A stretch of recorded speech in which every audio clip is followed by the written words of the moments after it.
നമസ്കാരം, കലാകൗമുദി ഓൺലൈനിലേക്ക് സ്വാഗതം. മുസ്ലിം ലീഗ് കണ്ണുരുട്ടിയപ്പോൾ കോൺഗ്രസും കേരള കോൺഗ്രസും നടുങ്ങി വിറച്ചു. വഖഫ് ബോർഡ് ഭേദഗതിക്ക് അനുകൂലമായി വോട്ട് ചെയ്യുമെന്ന ഫ്രാൻസിസ് ജോർജ് എംപിയുടെ പ്രസ്താവന മുസ്ലിം ലീഗിനെ വലിയ തോതിൽ ചൊടിപ്പിച്ചിരുന്നു. ഇതേ തുടർന്ന് അതിശക്തമായ വിമർശനങ്ങൾ മുസ്ലിം ലീഗ് നേതൃത്വം കോൺഗ്രസിനും കേരള കോൺഗ്രസിനുമെതിരെ ഉയർത്തുകയും ചെയ്തു. BJP കൊണ്ടുവരുന്ന വഖഫ് ബോർഡ് ഭേദഗതിക്ക് അനുകൂലമായി ഏതെങ്കിലും ഒരു UDF അംഗം പാർലമെന്റിൽ വോട്ട് ചെയ്താൽ വിവരമറിയുമെന്നാണ് മുസ്ലിം ലീഗ് നേതൃത്വം കോൺഗ്രസിനെയും കേരള കോൺഗ്രസിനെയും അറിയിച്ചത്.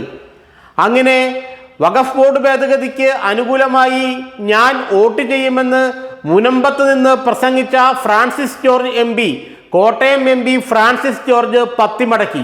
ഇപ്പോൾ അദ്ദേഹം പറയുന്നത് വഖഫ് ബോർഡ് ഭേദഗതിക്ക് അനുകൂലമായി താൻ വോട്ട് ചെയ്യുമെന്ന് പറഞ്ഞിട്ടേ ഇല്ല എന്നാണ്. മുനമ്പത്ത് വഖഫ് ഭൂമി പ്രശ്നവുമായി സമരം ചെയ്യുന്ന പ്രദേശവാസികളെ കാണാൻ ഫ്രാൻസിസ് ജോർജ് MP എത്തിയിരുന്നു. സമരത്തിന് നേതൃത്വം നൽകുന്ന ലത്തീൻ സഭയുടെ ബിഷപ്പുമാരും അച്ഛന്മാരും ആ സമയത്ത് അവിടെ ഉണ്ടായിരുന്നു. അവിടെ വച്ചാണ് ഫ്രാൻസിസ് ജോർജ് പറഞ്ഞത്, പാർലമെന്റിൽ ലോക്സഭയിൽ BJP ഗവൺമെന്റ് വഖഫ് ബോർഡ് ഭേദഗതി ബിൽ അവതരിപ്പിക്കുമ്പോൾ താൻ അതിന് അനുകൂലമായി വോട്ട് ചെയ്യുമെന്ന്. ഇത് പറയുകയും കേട്ടുനിന്നവരൊക്കെ കൈയടിക്കുകയും ചെയ്തു. എന്നാൽ പിന്നീട് സംഗതി പുലിവാലാകുമെന്ന് ഫ്രാൻസിസ് ജോർജ് MP സ്വപ്നത്തിലേ പ്രതീക്ഷിച്ചില്ല. ഇതറിഞ്ഞ മുസ്ലിം ലീഗ് നേതൃത്വം കടുത്ത നിലപാടുമായി രംഗത്ത് വരികയായിരുന്നു.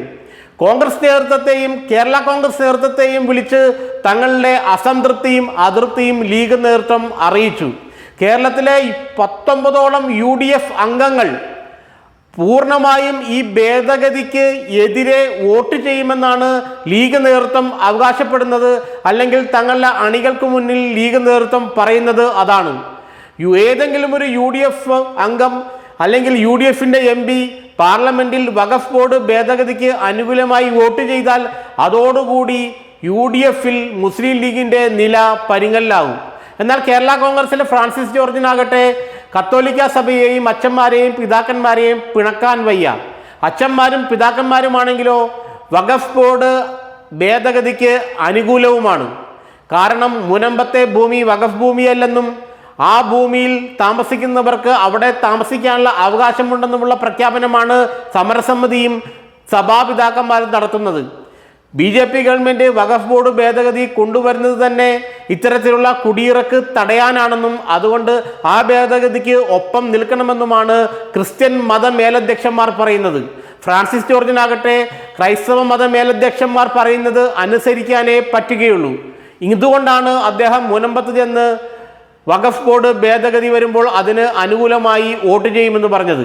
BJP സർക്കാർ കൊണ്ടുവരുന്ന ഒരു ബില്ലിന് അനുകൂലമായി UDF അംഗം, അത് കേരള കോൺഗ്രസ് ആയാലും കോൺഗ്രസ് ആരായാലും ആര് വോട്ട് ചെയ്താലും സംസ്ഥാനത്ത് ഗുരുതരമായ പ്രത്യാഘാതങ്ങൾ ഉണ്ടാകുമെന്ന് മുസ്ലിം ലീഗ് നേതൃത്വം UDFനെ അറിയിച്ചതോടെ ഫ്രാൻസിസ് ജോർജ് പതിയെ പിൻവലിച്ചു. ഇപ്പോൾ അദ്ദേഹം പറയുന്നത് വഖഫ് ബില്ലിന് അനുകൂലമായി താൻ വോട്ട് ചെയ്യുമെന്ന് ഒരിടത്തും പറഞ്ഞിട്ടേ ഇല്ല എന്നാണ്. കാരണം അത്രയ്ക്ക് സമ്മർദ്ദമാണ് കോൺഗ്രസിനും കേരള കോൺഗ്രസിനും മുകളിൽ മുസ്ലിം ലീഗ് നടത്തിയത്. മുസ്ലിം ലീഗിന് തങ്ങളുടെ അണികളെ പിടിച്ചു നിർത്തണം, CPMലേക്ക് പോകാതെ അല്ലെങ്കിൽ CPMന്റെ ആശയഗതികളിൽ പ്രചാരണത്തിൽ വീഴാതെ തങ്ങളുടെ അണികളെ പിടിച്ചു നിർത്തണമെങ്കിൽ ഇത്തരം കടുത്ത നിലപാടുകൾ എടുത്താലേ മതിയാവൂ. അതുകൊണ്ടാണ് വഖഫ് ബോർഡ് ഭേദഗതിക്ക് അനുകൂലമായി വോട്ട് ചെയ്യുമെന്ന് പറഞ്ഞ ഫ്രാൻസിസ് ജോർജിനെ കടുത്ത ഇടപെടലിലൂടെ മുസ്ലിം ലീഗ് തിരുത്തിയത്.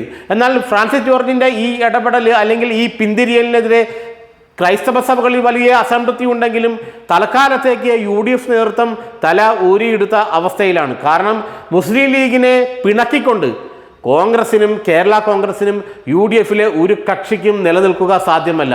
അതുകൊണ്ട് തന്നെ മുസ്ലിം ലീഗ് ഇടപെട്ടപ്പോൾ താൻ അങ്ങനെ BJP സർക്കാർ കൊണ്ടുവരുന്ന ബില്ലിന് അനുകൂലമായി വോട്ട് ചെയ്യുമെന്ന് പറഞ്ഞിട്ടേ ഇല്ല എന്ന് പറഞ്ഞ് പതിയെ തന്ത്രപൂർവ്വം ഫ്രാൻസിസ് ജോർജ് പിൻവാങ്ങുകയായിരുന്നു.